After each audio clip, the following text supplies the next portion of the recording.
about what it's like talking to YUV about AI when you've got no clue what he's on about.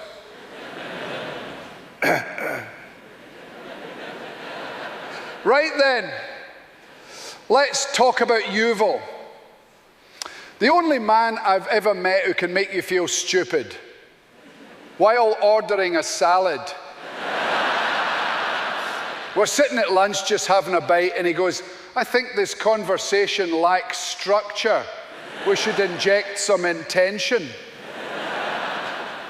Mate, I'm trying to eat hummus, not run a United Nations summit.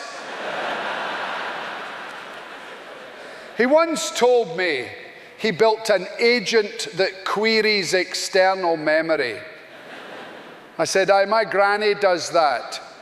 She calls it Facebook. I asked him what he's working on, and he goes, we're leveraging multi-agent coordination with streaming input.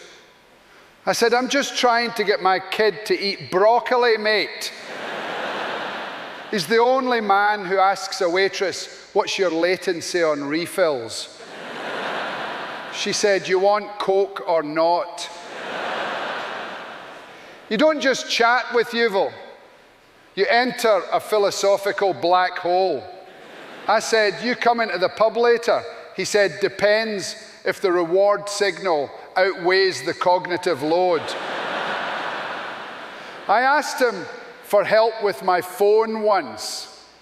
He goes, have you tried fine-tuning your settings with few short context prompts?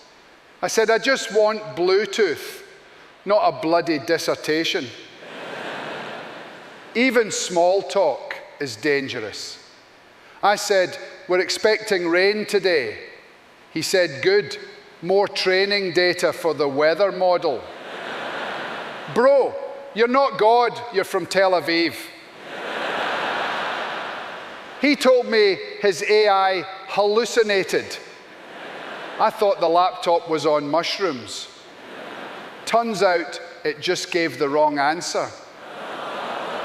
So here's to YUV, the man who takes you out for coffee and leaves you emotionally damaged and Googling what the hell just happened.